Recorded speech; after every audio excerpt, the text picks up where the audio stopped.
নমস্কাৰ গগো স্পৰ্টছ শ্ৰেণীৰ প্ৰতিক্ৰিয়া দৰ্শকক স্বাগতম জনাইছোঁ।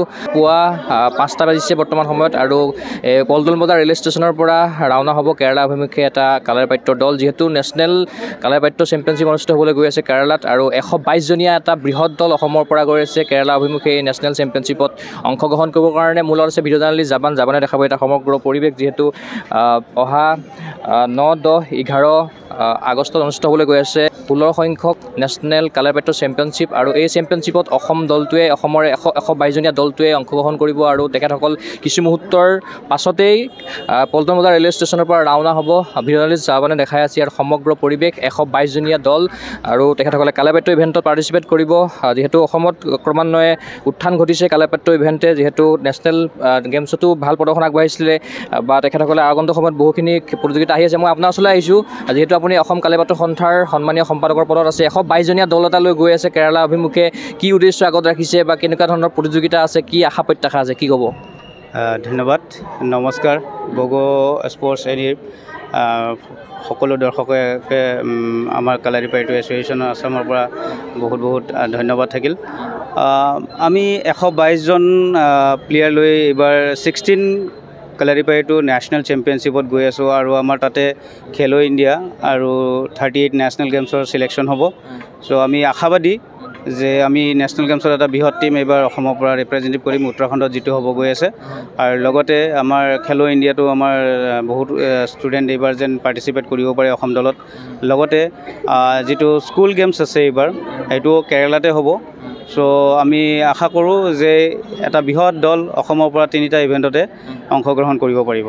মানে খেলো ইণ্ডিয়া, ইউথ গেমছ, লগতে স্কুল গেমছ আৰু নেশ্যনেল গেমছৰ কাৰণে আপোনালোকে খেলুৱৈ নিৰ্বাচিত কৰিব অসম দলটো। গতিকে 122জনীয়া যিটো দল গৈ আছে আপোনালোকৰ, এই দলটো কিদৰে নিৰ্বাচিত কৰিছিলে ৰাষ্ট্ৰীয় পৰ্যায়ৰ প্ৰতিযোগিতাৰ কাৰণে? আমি এই টীমটো আমি চিলেকশ্যন কৰিছিলোঁ। আমাৰ ষ্টেট চেম্পিয়নশ্বিপ হৈছিলে গোৱালপাৰাত, দুদিনত অনুষ্ঠিত হৈছিলে আৰু সেই চেম্পিয়নশ্বিপৰ পৰা যিখিনি মেডেলিষ্ট আছিলে তেওঁলোকক আমি এই মানে 16 নেশ্যনেল কালাৰীপাট্য চেম্পিয়নশ্বিপৰ কাৰণে আমি তেওঁলোকক চিলেক্ট কৰিছোঁ আৰু তেওঁলোকক লৈ আমি এটা বৃহৎ সপোন লৈ গৈ আছোঁ যেন 38 নেশ্যনেল গেমছত এটা ফুল টীম আমি অসমৰ পৰা এইবাৰ ৰিপ্ৰেজেণ্টেটিভ কৰিব পাৰোঁ বুলি আমি আশাবাদী। আৰু খেল কেতিয়াৰ পৰা আছে, কোন তাৰিখৰ পৰা আছে, আৰু কেতিয়া গৈ পাব, আৰু ইয়াৰ পৰা ট্ৰেইন কেইটা বজাত আছে?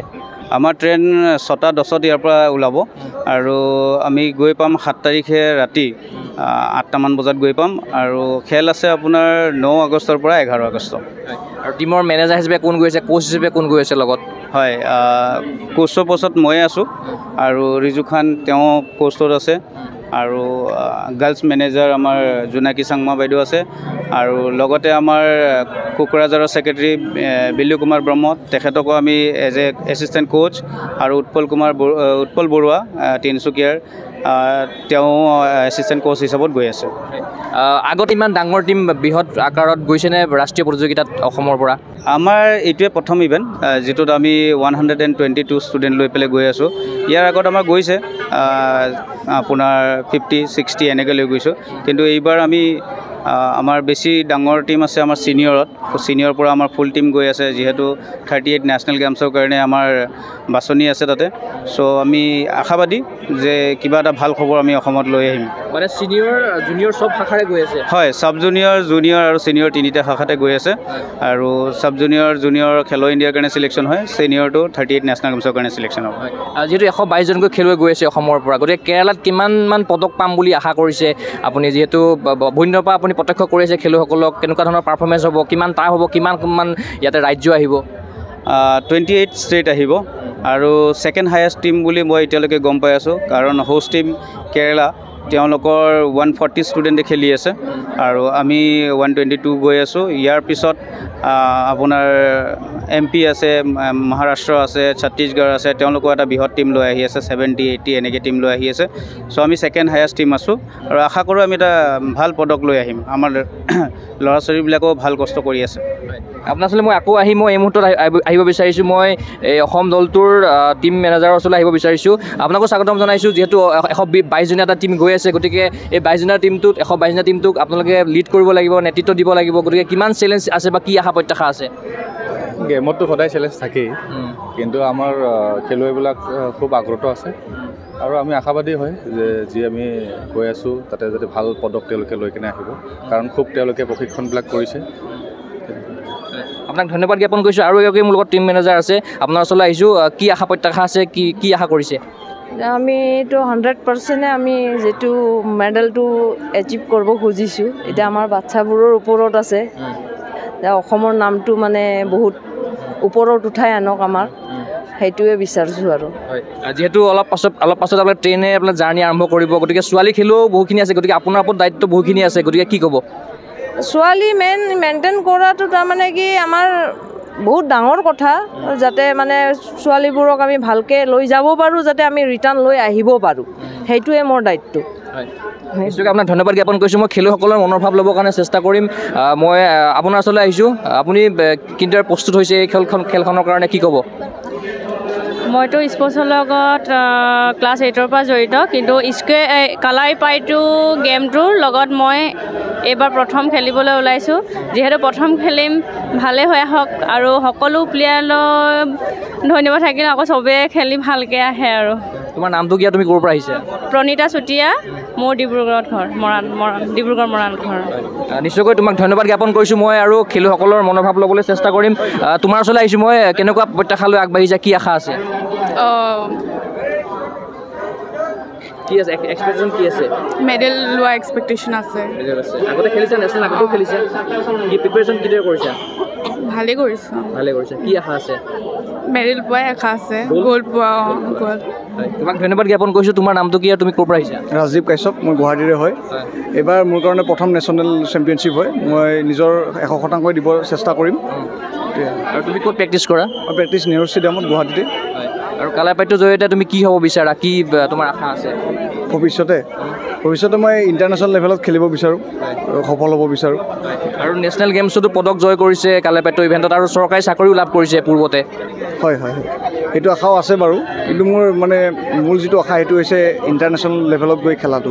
কাৰণ এতিয়া গম পাইছে চাগে, আমাৰ কালাৰী পাইটোৰ যিটো খেল, এইটো খেল বৰ্তমান চাউথ এছিয়ান গেমছতো অন্তৰ্ভুক্ত হৈছে। তুমি ছিনিয়ৰত খেলিবা? ছিনিয়ৰত খেলিম। নিশ্চয়কৈ তোমাৰ সপোন সাফল্য মণ্ডিত হওক। মই পুনৰবাৰ এটা ভিজুৱেল দেখাবৰ কাৰণে অনুৰোধ জনাম, যিহেতু আৰু কিছু মুহূৰ্তৰ পাছতেই পল্টন বজাৰ ৰেলৱে ষ্টেচনৰ পৰা দলটো ৰাওনা হ'ব, অসম দলটো। ভিডিঅ' জাৰ্নেলিষ্ট মই যাবলৈ দেখাবৰ কাৰণে অনুৰোধ জনাম, যিহেতু 122জনীয়া দলটো আৰু কিছু মুহূৰ্তৰ পাছতেই ৰাওনা হ'ব কেৰালাৰ অভিমুখে। আৰু মই খেলুৱৈসকলৰ মনোভাৱ জানিবৰ কাৰণে চেষ্টা কৰিম। মই তোমাৰ ওচৰলৈ আহিছোঁ। তোমাৰ নামটো কি আছিলে, তুমি ক'ৰ পৰা আহিছা? মোৰ কাশ্মীৰক, মই গোলাঘাট ডিষ্ট্ৰিক্টৰ পৰা আহিছোঁ। গোলাঘাটৰ পৰা কেইজন আহিছে? আমি গোলাঘাট 24+ আহিছোঁ। কেনেকুৱা আছে, আশা কি আছে? আশা চবেতো প্ৰিপেৰেশ্যনে কৰি আছে, বাকী কি হয় দেখা যাব। নিজেও খেলিবা? হয়, মই কাইপৰত ভাগ লৈছোঁ ফাইটিং। প্ৰেক্টিছ ক'ত কৰিছিলা গোলাঘাটৰ? প্ৰেক্টিছ আমি ইয়াতে ইণ্ডোৰ ষ্টেডিয়ামত। গোলাঘাটত? নহয়, ইয়াতে গুৱাহাটীত কেম্প চলি আছিলে। অপখান চাই দিছিলে। আৰু ইয়াৰ পৰা যিহেতু নেশ্যনেল গেমছ বা স্কুল গেমছ বা আৰু খেলো ইণ্ডিয়া ইউথ গেমছৰ কাৰণে চিলেকশ্যন কৰা হ'ব, গতিকে টাফ হ'ব গেমটো, গতিকে ইয়াৰ কাৰণে কিমান সাজু হৈ আছে? সাজু হৈছোঁৱে, আৰু এবাৰ চাই লওঁ, যদি নেশ্যনেল চেম্পিয়নশ্বিপত চিলেকশ্যন হওঁ তেতিয়া ইয়াতকৈ আৰু ভালকৈ অলপ সাজু হ'ব লাগিব। তোমাক ধন্যবাদ জ্ঞাপন কৰিছোঁ। মই আৰু তোমাৰ ওচৰলৈ আহিছোঁ। তোমাৰ নামটো কি, তুমি ক'ৰ পৰা আহিছা? মই মানস দেৱ, মই কাছাৰ পৰা আহিছোঁ। কাছাৰ পৰা আহিছা? কিদৰে প্ৰিপেৰেশ্যন কৰিছা? মই হাই কিকৰ জুনিয়ৰ হাই কিক, এবাৰ 5.5 ফিট। কি সপোন আছে কালাৰ পেটটোক লৈ পেলাই? কালাৰ পেটটো মানে ফিউচাৰে এইটোত মই খেলিম আৰু মানে ওপৰত যাম খেলি পৰা। নিশ্চয়কৈ তোমাক মই ধন্যবাদ জ্ঞাপন কৰিছোঁ। মই পুনৰবাৰ এটা ভিজুৱেল দেখাবৰ কাৰণে অনুৰোধ জনাম, যিহেতু আৰু কিছু মুহূৰ্তৰ পাছতেই পল্টন বজাৰ ৰেলৱে ষ্টেচনৰ পৰা কেৰালা অভিমুখে ৰাওনা হ'ব অসম দলটো, 122জনীয়া দলটো। মই পুনৰবাৰ আহিব বিচাৰিছোঁ অসম কালাৰ পেটু সন্থাৰ সন্মানীয় সম্পাদক পাপু খান ডাঙৰীয়াৰ ওচৰলৈ, যিহেতু আপোনালোকৰ সভাপতিৰ দায়িত্বত আছে ডক্টৰ পৰমানন্দ ৰাজবংশী ডাঙৰীয়া, গতিকে তেখেতেও নিশ্চয় সহযোগিতা কৰি আহিছে, আগতেও কৰিছিলে বা আগলৈও কৰি যাব, গতিকে এই ক্ষেত্ৰত কি বাৰ্তা প্ৰেৰণ কৰিব বিচাৰিছে তেখেতে? তেখেতে আমাক সকলোকে মানে শুভকামনা দিছে। যোৱাকালি আমাক ফোনৰ মাধ্যমেৰে, তেওঁ যিহেতু অলপ ব্যস্ত হৈ আছে বানৰ পৰিস্থিতিৰ কাৰণে বা এনেকুৱা কিছুমান পলিটিকেল মিটিং চিটিং থকাৰ কাৰণে, তেওঁ তথাপি ফোনৰ মাধ্যমেৰে সকলো ষ্টুডেণ্টকে শুভেচ্ছা জনাইছে, আৰু আশাবাদী তেখেতেও যে এখন ভাল আমি ফলাফল লৈ অসমলৈ ঘূৰি আহোঁ। আৰু যোৱাৰ আগমুহূৰ্তত অসমবাসীক উদ্দেশ্যি আপুনি কি বাৰ্তা প্ৰেৰণ কৰিব বিচাৰিব? সমগ্ৰ অসমবাসীৰ ওচৰত আমি এইটোৱে প্ৰাৰ্থনা কৰিব বিচাৰিছোঁ যে আমাৰ কালাৰী পাইটো এছ'চিয়েশ্যনৰ প্ৰতিটো প্লেয়াৰে যেন ভাল নাম আৰু ভাল এচিভমেণ্ট কৰি আহক, আপোনালোকে আশীৰ্বাদ কৰক। আৰু আমিও এছ'চিয়েশ্যনৰ ফালৰ পৰাও সকলো অসমবাসীকে অনুৰোধ কৰিছোঁ যে আমাক আশীষ কৰক আৰু এখন ভাল আমি এইবাৰ 38 নেশ্যনেল গেমছৰ কাৰণে ভাল প্লেয়াৰ আমি তাৰ পৰা চিলেক্ট কৰি লৈ আহিব পাৰোঁ। এইবাৰ নেশ্যনেল গেমছৰ কাৰণে কিমান সপোন কি আছে, লক্ষ্য কি আছে নেশ্যনেল গেমছৰ? আমাৰ যোৱাবাৰ আমি 17জন খেলিছিলে, 9জনে মেডেল পাইছে। এইবাৰ আমি ফুল টিম খেলাব বিচাৰি আছোঁ। আমাৰ সপোন আছে যে এইবাৰ ফুল টিম খেলক, আৰু যোৱাবাৰ 9বাৰ পাইছিলে, এইবাৰ 18জনে পাওক, সেইটোৱে আশা লৈ আমি গৈ আছোঁ। লগতে কৰ্মসংস্থাপন লাভ কৰিব, কৰ্মসংস্থাপন পাব, যিহেতু মাননীয় মুখ্যমন্ত্ৰী আমাৰ নেশ্যনেল গেমছত পদক বিজয়ীসকলক চৰকাৰী চাকৰি দিয়ে। চ' আমি খুব আশাবাদী যে এইবাৰ আমাৰ ভালে সংখ্যক ষ্টুডেণ্টে মেডেল লৈ আৰু চৰকাৰী চাকৰি ল'বলৈ সুবিধা পাব। আৰু কেৰালালৈ অহা যোৱাৰ ক্ষেত্ৰত চৰকাৰী কিবা সহযোগিতা কৰিছে নেকি ক্ষেত্ৰত, চেম্পিয়নশ্বিপৰ ক্ষেত্ৰত? নাই, এইটো মানে আমি একো সুবিধা লোৱা নাই চৰকাৰৰ ফালৰ পৰা। সকলো ষ্টুডেণ্টে নিজাভাৱীয়াকৈ গৈ আছে আৰু ভৱিষ্যতলৈ আমি ভাবিছোঁ যে আৰু এইবাৰ যদি আমাৰ ভাল ৰিজাল্ট হয় 38 নেশ্যনেল গেমছত, আমাৰ স্পৰ্টছ ডিপাৰ্টমেণ্ট বা আমাৰ স্পৰ্টছ মন্ত্ৰী আমাক কিবা ফাইনেন্সিয়েল সুবিধা কৰি দিব, সেয়ে আমি আশাবাদী আছোঁ। আপোনালোক যিহেতু আজি ৰাওনা হ'ব, কেতিয়া গৈ পাব আৰু খেল কোনদিনাখন আছে আপোনালোকৰ? আমি 7 তাৰিখে ৰাতি গৈ পাম আৰু আমাৰ খেল 9 তাৰিখে আছে। 8 তাৰিখ আমাৰ ৰিপৰ্টিং, তো আমাৰ 9 তাৰিখৰ পৰা 11 তাৰিখলৈ খেল আছে। তাতে মানে এডজাষ্ট হ'বৰ কাৰণে টাইম পাব আৰু? এদিন পাম, কাৰণ এইখন ট্ৰেইনৰ ক'ব নোৱাৰি, কেতিয়াবা বহুত লেট হৈ যায়। যোৱাবাৰ আমি আমাৰ ট্ৰেইনিং ছেমিনাৰৰ কাৰণে গৈছিলোঁ, 14 ঘণ্টা লেট আছিলে। বৰ্তমান এতিয়া 10-15 মিনিট লেট দেখাই আছে, যদিও আমি টাইমত গৈ পাম বুলি আমি আশাবাদী। সেইকাৰণে আমি 7 তাৰিখে ধৰিছোঁ। আমি 7 তাৰিখে গৈ নাপালেও 8 তাৰিখ মৰ্ণিং গৈ পাম। আৰু আপোনালোকে যি সপোন লৈ আগবাঢ়িছে সেয়া সাফল্যমণ্ডিত হওক, আমি গগৈ স্পৰ্টছ শ্ৰেণীৰ তৰফৰ পৰা আপোনালোকক শুভকামনা জ্ঞাপন কৰিলোঁ। গগৈ স্পৰ্টছ শ্ৰেণী বহুত বহুত ধন্যবাদ।